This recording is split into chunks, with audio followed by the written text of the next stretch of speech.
स्त्रियांचा एकूण नैसर्गिकरित्या गोष्टी सांगण्याचा कल आहे. पुरुष तेवढं सांगत नाही. स्त्रियांना जे काही मनामध्ये येतं, जे काही घरामध्ये चालू असतं, जर नवऱ्याशी काही वाद असतील, तर ते दुसऱ्यांना सांगितलं जातंच. कारण ते त्यांची एक स्ट्रेस मॅनेज करण्याची एक पद्धती आहे. नैसर्गिकरित्याच त्यांच्याकडे आहे. त्या इमोशनल असतात पुरुषांपेक्षा जास्त. त्यामुळे त्यांचा ताण कमी होतो या सगळ्या गोष्टीत. त्यावरून सुद्धा कलह होतातच. पण जर आपण ब्लेम करत बसलो, तुला कळतच नाही, अक्कलच नाहीये, आपल्या फॅमिलीचे हां. सिक्रेट सगळं अगदी तू बेडरूममधलं पण बाहेर सगळं सांगतेस, नाही का? हां, हां, हां. असं जेव्हा आपण म्हणायला लागतो, तर तेव्हा पुढची व्यक्ती डिफेन्समध्येच जाणार. ते म्हणाले, "शक्यच नाही, मी असं सांगितलंच नाही, मला माहितीच नाही, हां. कोणीतरी सांगितलं असेल, कसं कळालं मला माहिती नाही" वगैरे, वगैरे. या सगळ्या गोष्टी होतात आणि त्याच्यातनं वाद होतात.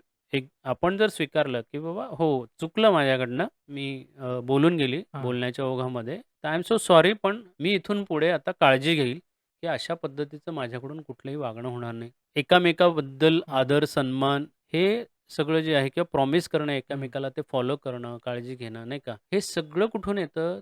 तर चांगल्या मानसिक आरोग्यातनं येतं. जर तुम्ही चांगलं मानसिक आरोग्य तुमचं असेल, सुदृढ असं हां. जर मानसिक आरोग्य जर असेल, तर मग तुम्ही हे सगळं करू शकता आणि जर त्याच्यामध्ये काहीतरी इश्यू असतील, तुमचं मानसिक आरोग्य जर खालवत चाललं असेल, हां. तर मग संशय घेणे, डिसरिस्पेक्ट करणे, शिवीगाळ करणे, अशा सगळ्या पद्धती त्याच्यातनं चालू होतात.